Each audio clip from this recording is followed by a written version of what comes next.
age where you have to be so careful with what you say. True. Like, cancel culture is a madness. It wasn't like this 10 years ago. It's a madness. And sometimes you want to say something, because my job is to try and make people laugh.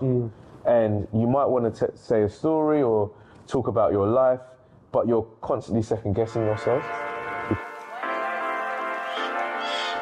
All right, got Melvin in the chair. Yes, Costa, what's going on, bro? I'm good, bro. It's good to have you. Thanks for having me, man. No, you're welcome. So tell me, obviously we're going to do the beard. Yeah. So what we're going to do Because that's all I have. Yeah. I'm very proud of it.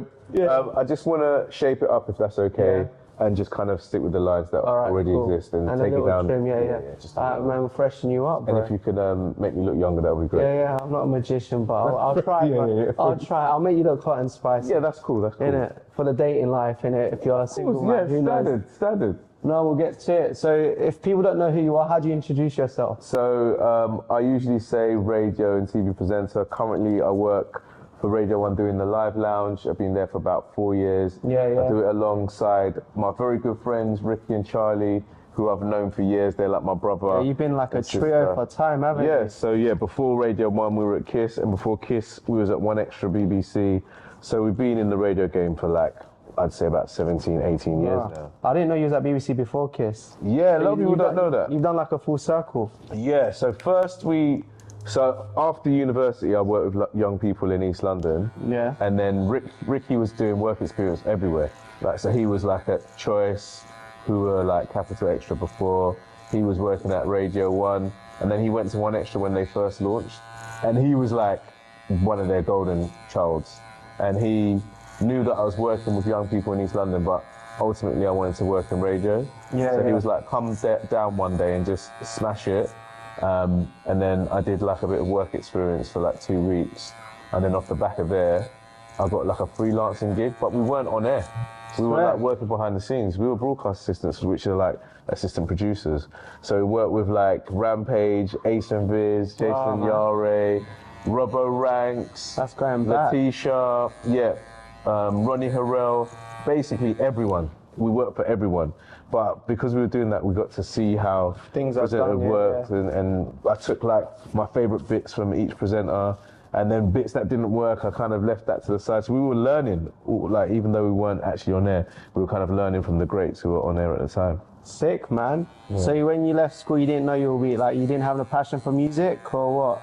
What did you want to be when you was younger? I wanted to be a singer, to be honest. Is it? Man got vocals, yeah? No, I realised I couldn't sing, and then that's like, what's the next best thing? Fair enough. Yeah, I wanted to be a singer because I was always like inspired by people like Stevie Wonder and Michael Jackson and stuff like that. And then like, because I went to school down the road at Elwood. Yeah, okay. And weird enough, I bumped into one of my friends, Eric. Okay. And there's another dude called Junior, and we used to like get involved in talent shows. Swear. And sing like Shy in Assembly and things like that. Did you like win the talent shows? Yeah, I mean, it wasn't really like a competition type, it was more like a showcase, to be fair. Fair enough. So I just loved singing and I just loved performing. But then obviously when you get older, you realise this is what a good singer sounds like. Yeah. And then I was like, what's the next best thing? So I think I kind of fell into presenting, because I kind of loved listening to radio people like Trevor Nelson and other greats. So they're your inspirations? Yeah, Steve Jackson, and there was Chris Evans I used to love, and he's at Virgin now, isn't he? Yeah. Well, yeah, he's moved over. Over there, but I just loved music, I suppose, and I thought that's the closest thing. I used to watch Richard Blackwood on MTV, and I used to sit there and go, that guy doesn't age, bro. He don't age, bro. He just doesn't age, innit? But he inspired us, because I was like, if he can do it, I can do it. I hear it. That's sick. So what would be your favourite thing about the job and worst thing about the job? My favourite thing is that I get to work with my best friends every single day. Yeah, that's good. The worst thing is that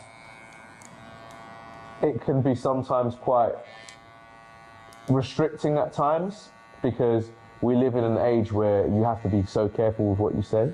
True. Like, cancel culture is a madness. It wasn't like this 10 years ago. It's a madness. And sometimes you want to say something, because my job is to try and make people laugh. And you might want to say a story or talk about your life, but you're constantly second guessing yourself, because I end up offending someone, and then you're like, oh, then maybe next time I say something, I have to. Has that think happened about it. recently? Anything come to your memory? Yeah, but like, I don't want to say it. No, yeah, I don't want to say it. Oh, you know what? I'll be honest with you. Yeah. So, we had Sam Smith on. Yeah. Right, and I love Sam Smith. We've had them on loads of times, but their pronouns. Oh yeah. They. Okay. Yeah. And That's why you just said them. I get it now. do you know what I mean? Yeah. And like one of the things that I say, when I come into the shop, I say, "What's up, bro?" Like, "What's up?" Yeah. But that's wrong. I should be saying them or they. And just because I wasn't thinking, I said bro in the middle of an interview. It was a live lounge. It was quite a big live lounge. And Sam pulled myself and Ricky to the side and was like, guys, I don't mind, but like my fans may get upset. So I just, I just want to warn you guys. Like, I love you. I know you don't mean any malice by it, but these are my pronouns. And because of we love Sam, like I felt bad. Yeah. Do you know what I mean? And so situations like that, you really have to be careful with what you say. You got to be switched on. Always switched on at all times. And that ain't easy. Yeah. But every day is a lesson. Do you know what I mean? I'm learning, and it's growth. It's part of our growth. The reason why we're relevant is because we're constantly learning. We haven't gone like we're great. We're the best presenters in the world. We are open to new ideas and new things, and we're always evolving. That's good, man. Yeah. So, is there any interview you've done with anyone famous that you could go back and rechange the whole thing? Like it was like a complete mess up that comes to your memory? Not an interview, but so we had to do adverts, right? Yeah. When we was at KISS, so they're called reads. Okay. And the advertiser or the client will be like, can you say the film's at this time and it's gonna be at this cinema on this day? And we had a film for Sandra Bullock, and I couldn't pronounce her name properly. Swear. So I said Sandra Bullock. Okay. several times. No 'Cause I was trying to correct myself. So I was going Sandra Bullocks, and then Ricky and Charlie, every time I kept saying it wrong, they were crying Oh my gosh, with man. laughter. And like it meant that I was saying the wrong thing, the advertiser would be upset, but the listeners thought it was hilarious Yeah, as well. man. But with us, one of my rules in life is it doesn't have to be right, it just has to be funny. Yeah, man. You are a funny guy. I can't. And we're human. I know, At the I know end of we the are day, human. do you know what I mean? And we're gonna make mistakes. Yeah. And it's not about the mistake; it's how you get out of it. So, like, I think we would just all laugh and we just apologize. You just move on to the next thing. I think sometimes I used to get really upset with myself, and because if I made a mistake, I was like, oh no, like it's a big thing. And I think if people see that you're shook, then it becomes a big deal. But if you just you're like, okay, I've made a mistake, that's it, and then move on to the next thing. And sometimes I've realized the mistakes are the things that make people laugh the most. Yeah. Do you know what I mean? So, I mean, there was an interview that I did once with Jamie Foxx, and man forgot to press record. Nah. He gave us the best Bro. interview, because back then you would go to them. It's called a junket. Okay. So they're like in a hotel somewhere, Yeah, right? And it was for one of these big films. Me and Ricky went. They give a journalist or presenter like an allocation of 10, 15 minutes each. So they're like, Ricky and Melvin, go through. Jamie Foxx is in the room, like big hotel room. He's like, hey guys, he gives us a handshake. Man's doing impressions, jokes. He's telling us the best stories. I looked down at the machine. I forgot to press record. And I didn't have the heart to tell. Ricky's like laughing, still asking questions. I didn't have the heart to even stop the interview. So we left the room.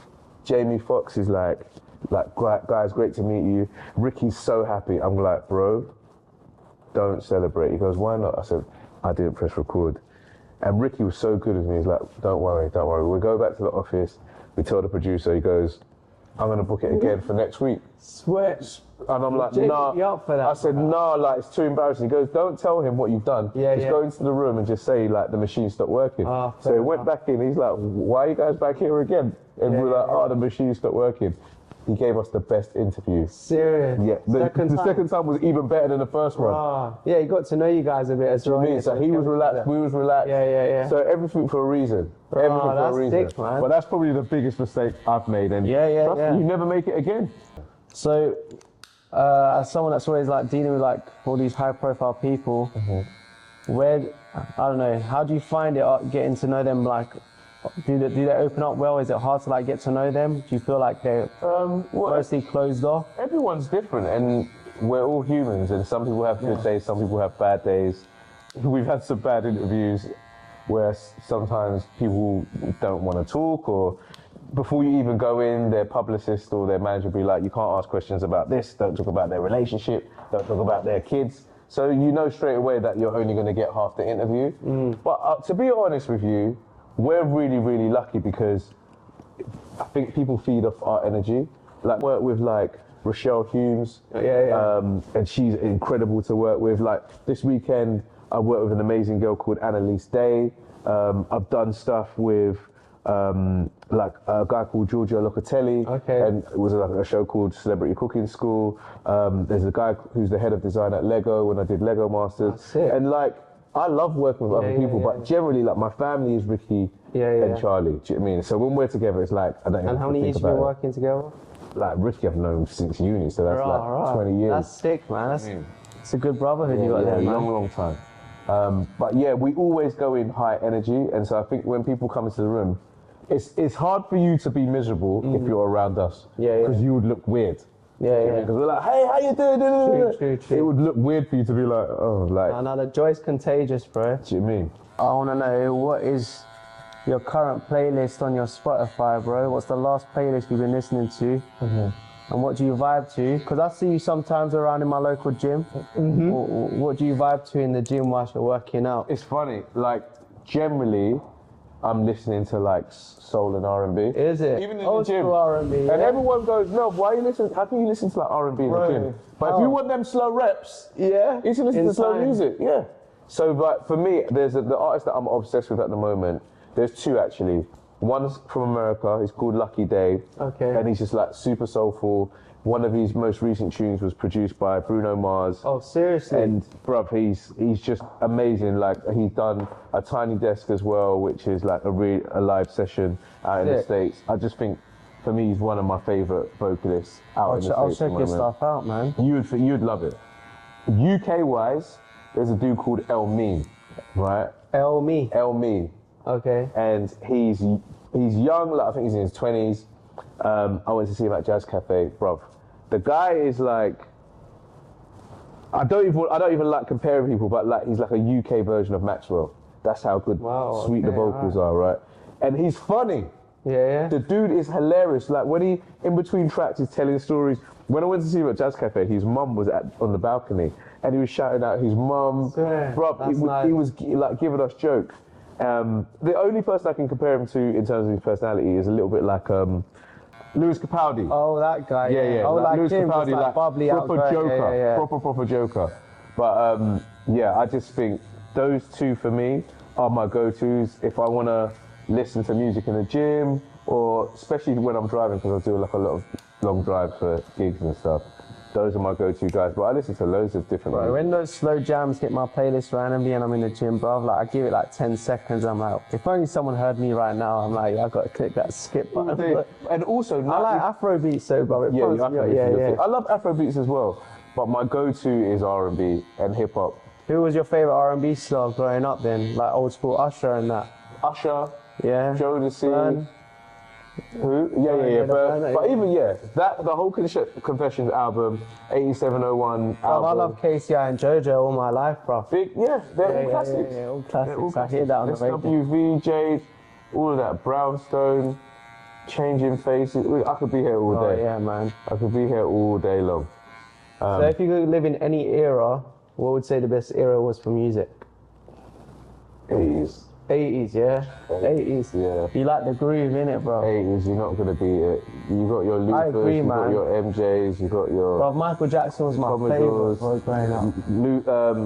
Lionel Richie, Luther Vandross, Whitney Houston. I mean... Oh, it's insane, innit? 80s was a madness. They had amazing music. And the music was music, man. Yeah. And if you just look at the amount of music that gets sampled, like for our generation and after, it's 70s, 80s, really.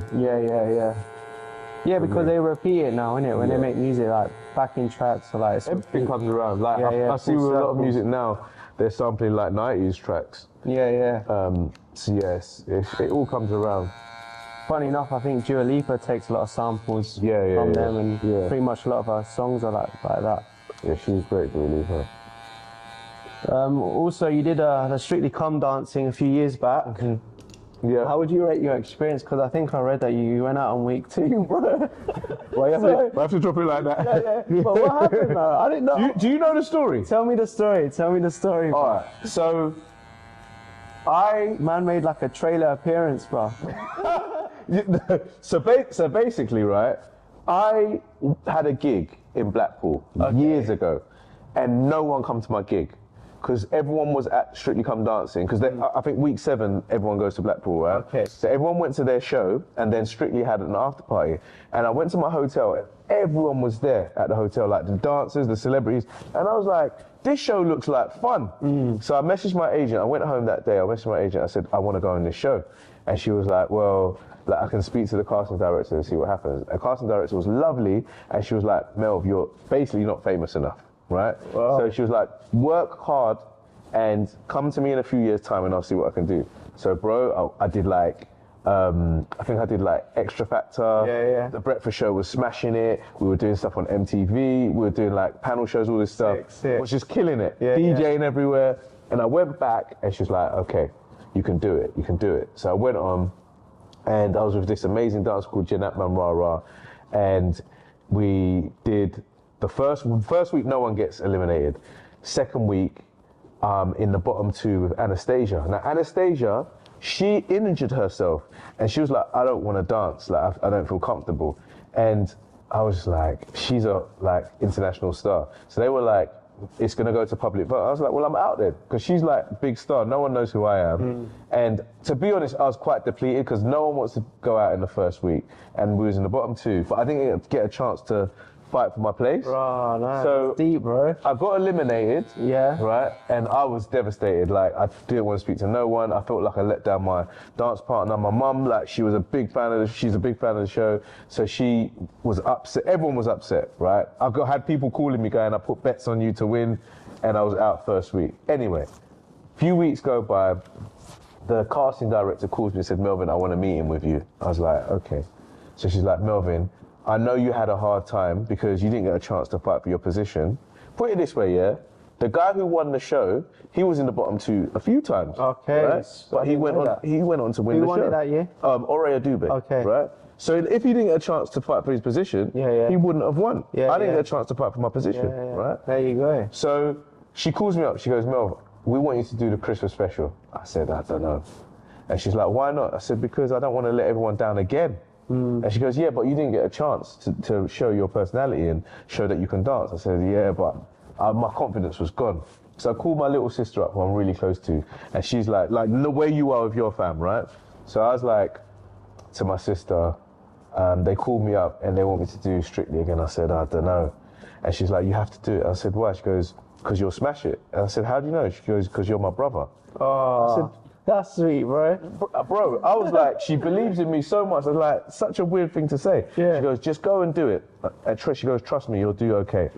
I was like, okay. I said, I called them. I said, I only want to do it if I'm with Jeanette Mamrara because we had such a good vibe and she's like my friend now. And I want to prove to everyone that I can do it with Jeanette.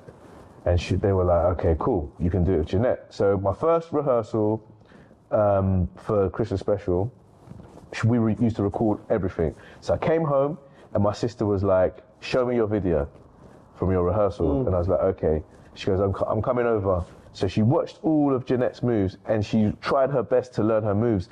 And we rehearsed every evening. Wow, right? man. Every evening. So I'd rehearse in the day with Jeanette and then at night with my sister, every night.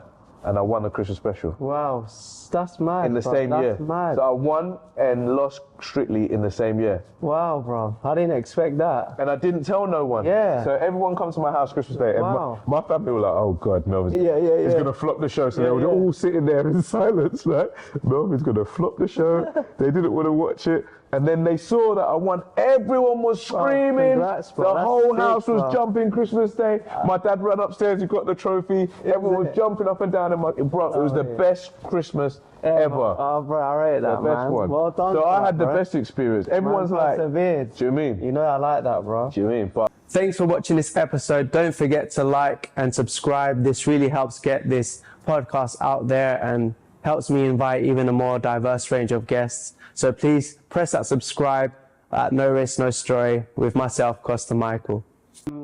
What's your favorite dancing out of all of that? Like the Do you know what the mad thing is? I did the show because I wanted to learn salsa. the salsa, and I never got to learn the salsa. That's sad. And I always said to my partner, What are can you the salsa? chances? What's the chances of that, bro? Bruv, What week is because the I didn't salsa last normally? long enough to get to salsa week. What week is that normally? Well, It varies. everyone's switches depending on what the producers decide, but they just never got round to Got you. teaching me the salsa. And I always remember saying to my partner, like, when we get a chance, could you teach me? But everyone's busy. Wow. But apparently in our end, you know, there's a place called Salsa Secrets. I think my friend goes. Yeah, I've been meaning to go, but He told me to go tonight, actually. is it today? Yeah, Sunday and Monday, I There you think. go. But I don't know, bro. If you're actually on it, bro, he keeps telling me, and I'm like, Yeah, but who do you go with? bro, Well, I'm gonna end up dancing with you. bro, you just dance with random straight, like other girls are there, and you have to go up to them, Oh, and you have to like literally just like how it is back in the The disco thing is, I days, don't, innit? unless I've got the moves down, I don't want to. I want the lessons first, and I want to go to a proper salsa club like the one in Embankment and smash it. When I went, there was some old man killing it. Is it? I thought his hip was gonna fall apart, but he was killing it, and I was like, I need to be that guy. Fair play to him. That's where we got to get at. Now, if an MJ beat comes on, then I'm on the moves, bro. Man's with moonwalking and doing all sorts, but the salsa, it's 2 steps in that, bro. I don't know if my cha-cha-cha's in. You see me, bro? I step on their toes, innit? So even speaking of Strictly, I don't know, bro, what you've heard recently, but what do you make of like the controversial stuff? Like, did you see any of that when you were there? I was, I didn't see none of that, and so like for me, it's all a bit of a madness, and it's sad. It's one of my favorite shows. What was it? It's like a lot. They're coming out as like misconduct and stuff, right? Yeah, but I didn't see none of that. No, Fair enough. I wasn't there long enough. I was out. Yeah, week 4, week 5. Yeah, But yeah. Like, deeper question, bro. What motivates you every day to do what you do? What motivates you in life? That is a great question. Yeah? That's a great question. I suppose like the end goal is to just be happy. And I suppose the end goal is family, isn't it? I come from like West African background. Both my parents are from Ghana.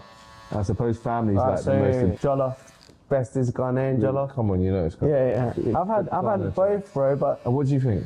I was surrounded by a lot of Nigerians, bro, growing up. That's what you're saying. You think Nigerians better? No, when you that's try my mum's, That's everyone's mums is the best, bro. try my mum's and then no, seriously. Is it? Yeah. Try my mum's and then we'll discuss it. Next time you bring me some. Yeah, I'll get her to cook you some. Yeah, next time I go to her, That sounds like a and I'll deal. cook you some. Because you know it's my birthday tomorrow.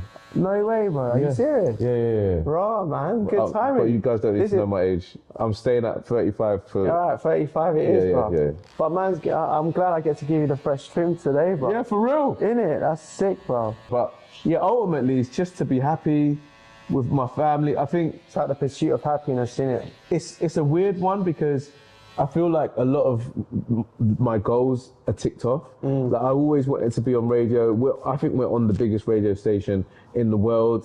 What's the viewings like on BBC? Good. Like we get like millions of listeners every single week, and I just feel like I've hosted the MOBO Awards. We were doing the breakfast show for Kiss for years. That's so cool, man. I've had the game show with Ricky. We've got to DJ around the world. Like I feel like family's the only thing that I haven't ticked off yet.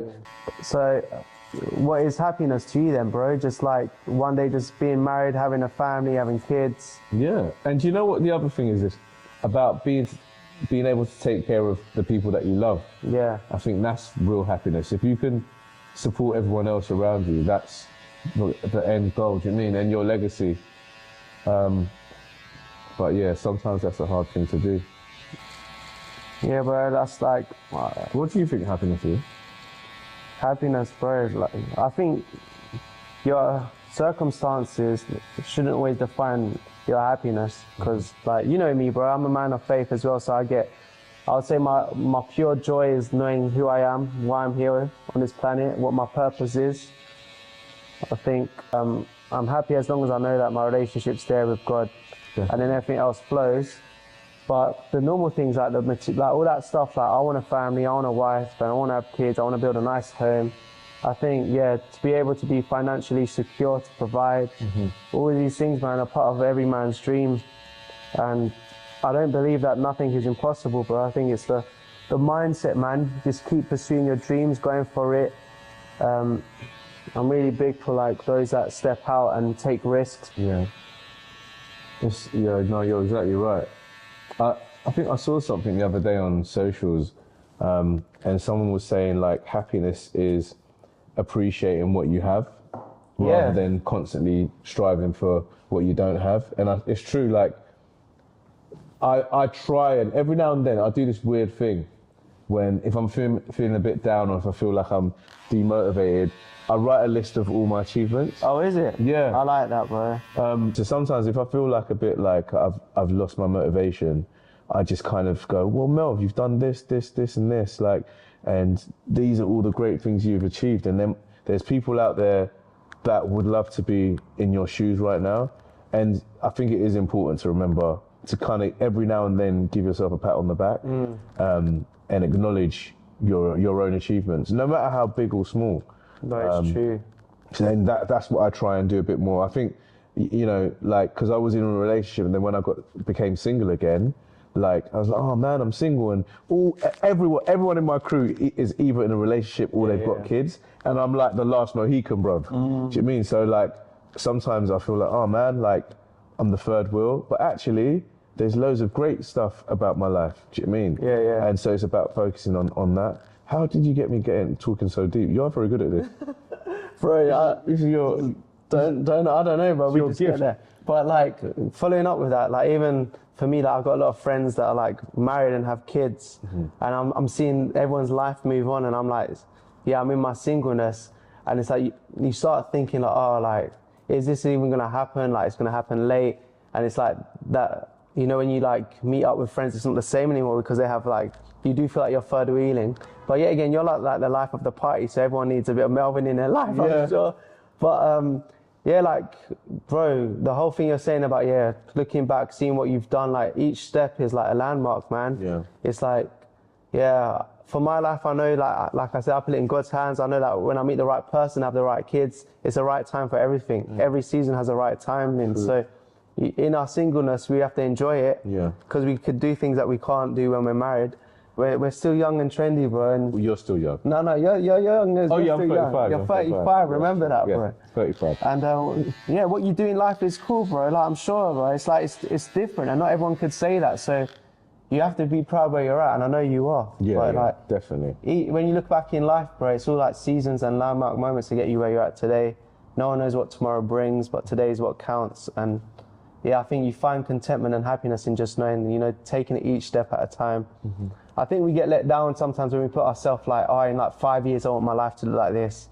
I feel like it's good to have a vision, but sometimes reality hits and you're not gonna get there. It's nice to have a plan, but sometimes you have to come outside the guidelines.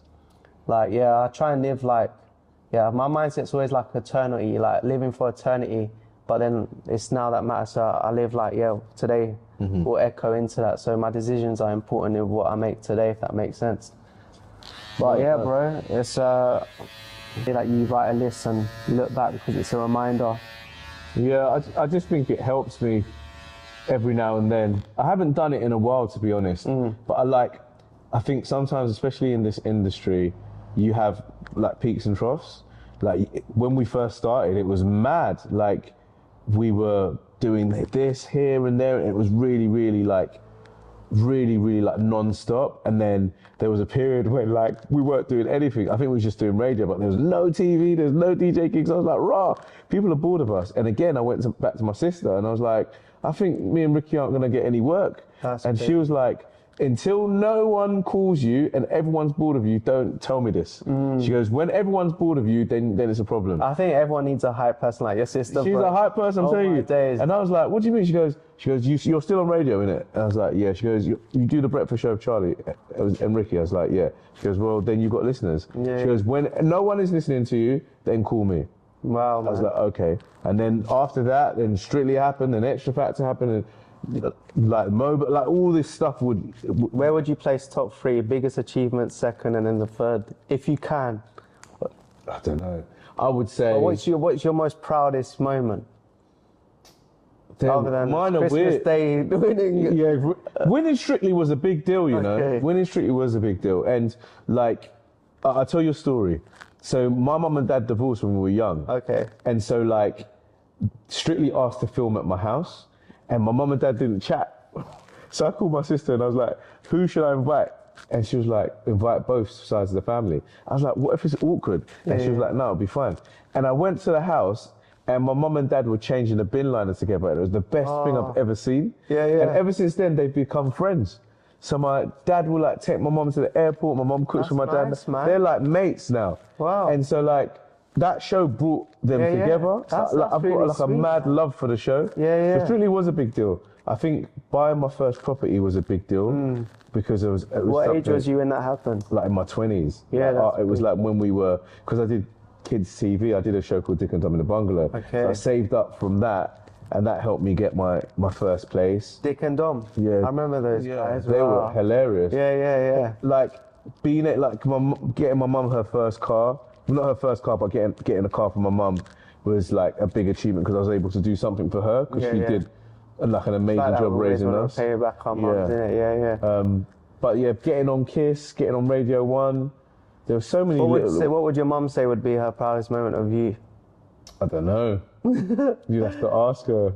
That's a good question. Yeah. I don't know. She'd be like, my boy could dance. I didn't see that coming. You know what? I actually don't know. I'm going to ask her. All right. Yeah, ask her. Get back to me, man. I don't know. But yeah, I've got so many little ones, and I think they all amount to one big one. Even like hosting at Wireless Festival, meeting people like Will Smith. Mobo's was big. There's so many. Did you give an award to anyone at the Mobiles, or you just presenting? So we were presenting the whole show. Cool. And then we were introducing the people who were doing awards. But yeah, that was a really cool one. And then we used to work at the Brits, do the red carpet for the Brit Awards. Yeah, so yeah, there's loads of little ones. Yeah, that's nice, man. The no risk, no story. What would you say is like the biggest risk you've taken in life that you've got a story to tell? Successful risk, and even if there's a failure one that you've learned from. The biggest risk was leaving One Extra when we were broadcast assistants to go over to Kiss. Oh, is it? Because the boss at Kiss was like, well, you're on trial basically. So if it doesn't work out, that's it, you're done. That's it, you're done. Right, yeah. And we had like quite a cushy job as broadcast assistants. Okay. Because we were staff and we were still learning and developing as producers, but we weren't on air. And ultimately we wanted to go on air. And we approached them initially, and we approached Radio 1, but I just don't think there was a space for us on the stations. And yeah, so we went to Kiss, and we were signed to an agency. Our manager at the time, who's still my manager now, a guy called Grant, he basically got us an interview with the boss at Kiss, and it was just all a test. He was taking a punt on us. Yeah. It wasn't like we were established. No one knew who we were. So he could have gone, nah, this ain't working, and sacked us, and then we would have lost our job at One Extra, and then lost this job at Kiss, and then we would have had to start from day one. So I think that was the biggest risk, and that paid off. The risk that we did, and I'd say didn't pay off, I don't know if it was a risk, was me and Rix did a show on ITV. It was a game show. It was called Bang on the Money, and we took years to develop it. An amazing woman called Susie Lamb and another lady called Mel. She took us under her wing and made this amazing show for us. And it only got one series. And what was it called? It was called Bang on the Money. No one really remembers it. And that was on BBC? That was on ITV. Oh, ITV, okay. It was on ITV, and it just Why did it get like? Was there not enough viewings? I think it was. Okay. It didn't get enough viewers, and I don't know if it was too complicated for people. I actually don't know why it didn't work, but it's really hard to get like a second series anyway. But you know when you put like your heart and soul into something, and we really wanted it to work. But you know, it's TV. Yeah, that's how it works. Business, isn't it? Yeah, it's mad, and you can't take nothing personally. You need to move on to the next one. But yeah, that was. I remember that being like quite a tough one because we spent so much time working on it, and it was like really out of our comfort zone, like presenting a show to a live audience. It was like mad. Yeah, live for us with next contestants, level, man. pure contestants. It was complicated, so you had to be on your. Imagine how Ant Deck did all these years, man. That's why you got to respect them. Yeah, man. And so, what's next for you, bro? Any exciting projects coming up? You allowed to share? Yeah. So the next big thing at work is Live Lounge Month. Okay. So we get. What month is that? So that'll be September this year. Okay. And it's like a whole month of acoustic, right? I think. Yeah, we get live acts coming in and doing acoustic sessions. We have an orchestra or a band, or they just come alone, and we record sessions or we do like live sessions with them. And throughout that month will be like some new acts. I can't say who yet. All right. It's not been Little announced. tease, Yeah, we're gonna have a day where we tease things through and celebrate it. And I think it's apparently like 25 years of the Live Lounge. Oh, big one then, Yeah, it's anniversary. quite a big one, yeah. What is success to you? How does success look like? What does that look like to you? Do you know what? It's Bringing joy to others is special because not everyone could do that. It is your legacy. Yeah. Do you know what I mean? And I think it's also to do with like how you're remembered, like how people view you as well. And like I think about some of my peers, like for me, I would say like Trevor Nelson is successful. Do you know what I mean? When I think about, we call him Uncle Trev. What stands out about Trevor that like inspires? he's been dominating the industry and he's been a pioneer. Like think about the music and what he's seen. If you sat with him for like 10 minutes, the stories that he could tell you are amazing, and through it all he's still a lovely person, and through it all he still does his work with passion and as a professional. And I think that's the true mark of success. If people remember you as someone that does what they do at the top of their game, not someone that's just kind of, they've done it and now they've kind of like flopped the show, or they've kind of like fallen from grace. I kind of want to be remembered as someone who did what I did very well. For longevity, that's as you say. We've been lucky to be in this industry for a while. So yeah, I just want to be remembered as someone who did what he did very well. No, that's sick, bro. I like that. So where do people find you? What time do they have to tune in on BBC? Mondays to Thursdays on Radio 1 from 10:30 till 1 p.m. All right, man. That's where to go, man. Get some. Or here in the barbershop. Yeah, or here in the barbershop. Yeah. That's where to go to get some good music and good banter in the morning, man. Definitely. Nice. Well, thanks for coming on. No risk, no always story. a pleasure. Love it. And nice cut as well. Yeah, let me show you the mirror. Stay there. Final checks. Final checks, bro. Is the man back in business for the birthday? We're ready. I like that. Love that. Thank you, bro. You're welcome, man. Thank you. It's been awesome. Thank I've you, enjoyed that. And now you can celebrate your birthday in style, bro. Thank you. My work's done. Yep. And for the wife, it's down to the chat game. Yeah. So let's go and find Halliburton now. That's it. How you very cool. Lovely stuff, bro. Bro. Alright. That was wicked. Yeah? Yeah. Thanks for watching this episode. Don't forget to like and subscribe. This really helps get this podcast out there and helps me invite even a more diverse range of guests. So please press that subscribe at No Risk, No Story with myself, Costa Michael.